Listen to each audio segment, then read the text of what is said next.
listen carefully, okay? On the count of 3, I want you to just do nothing. Got me? All right, cool. 1, 2. I bet if someone tried to tell you just by simply following those instructions, you could improve your psychological, emotional, and physical health, you'd call them crazy and keep scrolling by, right? Totally unrealistic. That is, unless it isn't. Yo, what is up? Welcome back to another week of How to Health. My name is Kevin. I run liftingbalance.com, where we take aim at all things health and longevity and do it in an odd, weird, interesting, and highly sarcastic manner. Today, we are talking about the sign-filled approach to health and longevity and breaking down how, well, doing nothing can actually do a lot. And this nothing that I speak of is something called meditation, otherwise known as the greatness of the now, the stillness in the action, the awareness of the present, and the everything in the nothing burger. Okay, we'll stop doing that. What I'm trying to get to is the fact that doing nothing happens to have a pretty interesting impact on our internal biological business, with yet another piece of research recently being published around its pain alleviating powers. So we're going to do something and talk about what exactly doing nothing is, highlight its health and longevity powers, cover this new data around its pain relieving mechanisms, and finally talk about how to even do it. So sit back, relax, and prepare to do nothing. Well, I mean, you gotta do something. You know what I mean. First, meditation, what we know. Meditative practices have been around a long time, with the first documented evidence of doing nothing dating back between 5000 and 3500 BC. And here, on this channel, we have a general rule. When things stick around for that long, especially a health intervention, it's typically for a good reason. Now, the origin story goes, this practice was originally meant to help deepen the understanding of the sacred and mythical forces of life, which differs ever so slightly from us modern day humans using it as a tool to try and keep our sanity. But who's keeping score? Either way, the interesting thing about this practice is the fact that it focuses on modulating our bodily function by de-arming the source of most of our modern day woes. Our 5-pound mushy membrane. You know, the one that sits inside our cranial cabinets. The place where a thought alone can propagate downward through the figurative layers of the brain and change our entire biochemical and physiological state in a matter of seconds, upregulating stress hormones, putting us in a fight or flight nervous system state, and driving up excessive immune activity. Yep, as we talked about here, the modern day threat landscape has drastically changed. And this practice has risen back up to glory by being a way to control this modern day monkey brain dilemma, with hopes that eventually, when practiced consistently, we can reach a deep state of relaxation, a tranquil, calm mind, all by focusing our attention, observing and eliminating the constant stream of jumbled thoughts that tend to subconsciously crowd the mind, upregulating de-stress for no gosh darn good reason. And guess what? The clinical effects have been rather eye-opening, to say the least. But not while you're meditating. Eyes closed when you're doing. Bad joke. Moving on. The research on this topic is growing and moving fast. But thus far, a meditation or mindfulness practice has been associated with helping people manage conditions such as anxiety, depression, stress, chronic pain, sleep problems, high blood pressure, irritable bowel syndrome, cancer, and heart disease. But it don't stop there. Adding to that, it's been recorded to have emotional and cognitive benefits as well. Things like gaining a new perspective on things, increasing self-awareness, reducing negative emotions, increasing imagination and creativity, and improving patience and tolerance. All pretty important aspects of managing the craziness in this thing called life. And all things that I can personally vouch for, because I've seen this practice help in those areas in my life. Just imagine Kramer explaining this new practice to Jerry. Listen, Jerry, I'm telling you, you just sit down and bam. Bam? Bam what? Nothing. You're telling me not one thing. Not a thing, Jerry. Well, if there's nothing, then what's supposed to happen? Well, everything. So with nothing in mind, let's take a look into this data, unveiling some new insights into its pain modulating powers. Because you probably need some relief after that Seinfeld skit. Meditation modulating pain, the data. Remember how I mentioned before that our mind is pretty damn powerful? Well, it happens to be able to modulate our perception of pain as well, being capable of making the same sensation more or less impactful. Yeah. Here's how. For many people struggling with chronic pain, what often affects their quality of life the most is not the pain itself, but the mental suffering and frustration that comes along with it. Their pain becomes part of who they are as an individual, something they can't escape, and something that exacerbates their suffering. But by relinquishing this self-referential appraisal of pain, mindfulness meditation is proving to be a potential new method of pain treatment. And the data to date suggests that incorporating meditation into your routine can be beneficial for controlling pain. For example, one review of 38 studies concluded that mindfulness meditation can reduce pain, improve quality of life, and decrease symptoms of depression in people with chronic pain. Pretty interesting. But how does it work under the covers? That's what this new study out of University of San Diego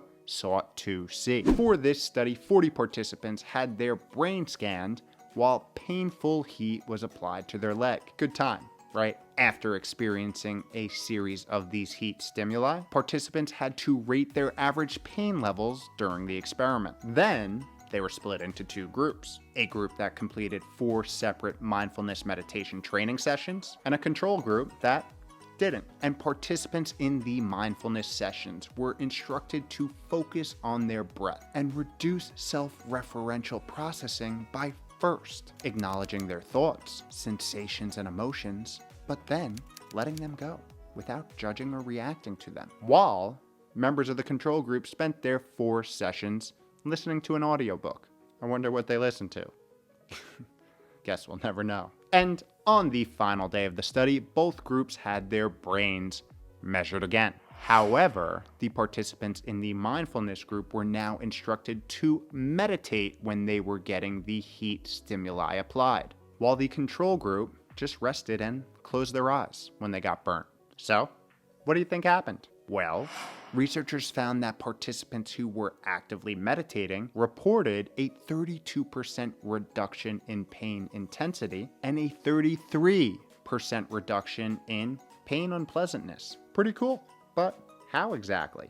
Well, brain scans showed that mindfulness meditation interrupted the communication between brain areas involved in pain sensation and the areas responsible for the sense of self, specifically between the thalamus, a brain area that relays incoming sensory information to the rest of the brain, and parts of the default mode network, which is a collection of brain areas like the precuneus and ventral medial prefrontal cortex, which are most active when a person is mind-wandering or processing their own thoughts and feelings rather than the outside world. Interestingly enough, the more these areas were decoupled or deactivated, the more pain relief participants reported. Damn is right. In this proposed mechanism, researchers suggest that the pain signal still moves from the body to the brain, but the individual does not feel as much ownership over the pain itself. So their pain and suffering is reduced. This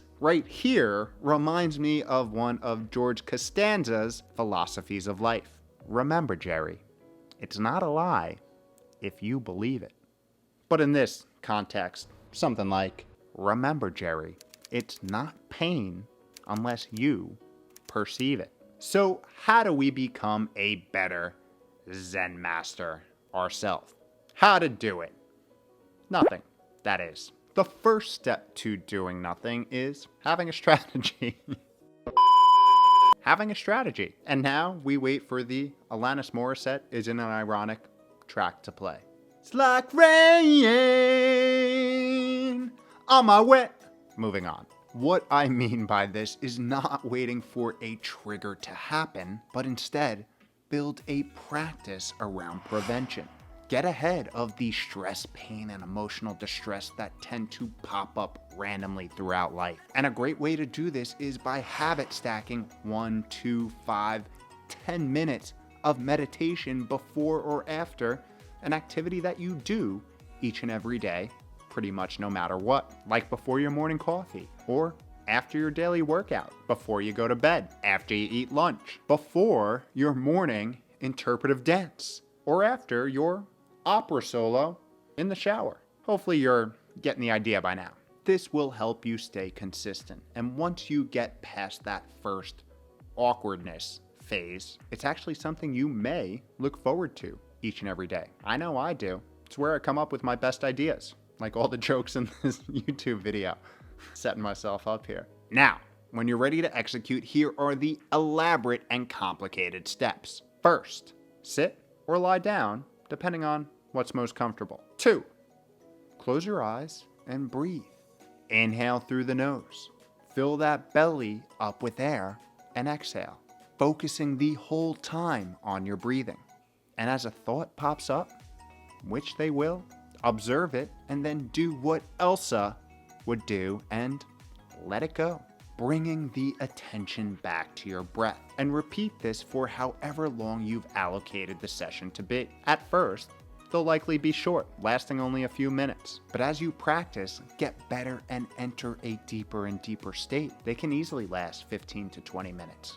And one of the big underrated benefits that I've personally found from practicing daily is that sitting still and concentrating on your breath helps you develop the key skill of being a better observer of your thoughts, and thus decoupling you from them, creating the ability to identify and potentially stop negative thoughts, ideas, and external stimuli which you have no control over before they propagate downward and put your body in a fight or flight state, aka exerting your cognitive control and choosing not to let something trigger a full body physiological response that gets you stressed out. An act which is truly empowering when you accomplish it. Now, if you're stressed about not knowing where to start or need a little extra help, chillax. There are a number of options to choose from when it comes to guided meditations. This is where an instructor walks you through your session step by step in a calm, soothing manner.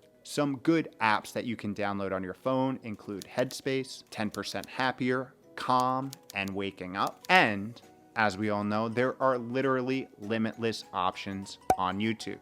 And a book that I really enjoyed that helped break the ice on this topic for me was 10% Happier by Dan Harris. It was the perfect mix of funny, exciting, and informative, and made the very realistic case that adopting a practice will not fix your life, but make you around 10% happier, which, compounded over time, is pretty substantial. The key with all this is not to become overwhelmed. Mastering the monkey in our head is no easy feat. And there are hundreds of different practices and techniques to choose from that just get straight up confusing when you get in the rabbit hole. But when it's all said and done, simply sitting still and making an effort is the number one most impactful thing that you can do. It's not going to be perfect, and it never will, but you will be deploying the art of doing, which means you will be getting better, disassociating yourself from your thoughts, and being one little step closer to sustained inner peace each time you practice. Oh, and if you're looking for a little extra help deploying the art of doing, you can join our longevity challenges here in Patreon, where we as a group implement longevity-focused sustainable change, habit by habit, week by week, focusing on getting healthy from the inside out. If you are interested, all the links for that will be in the description below. And I almost forgot, there's one more thing I need to tell you.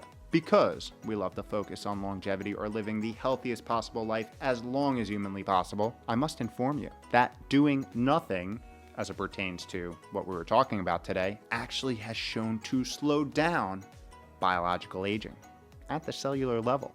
No wonder every episode of Seinfeld is pretty much still relevant today.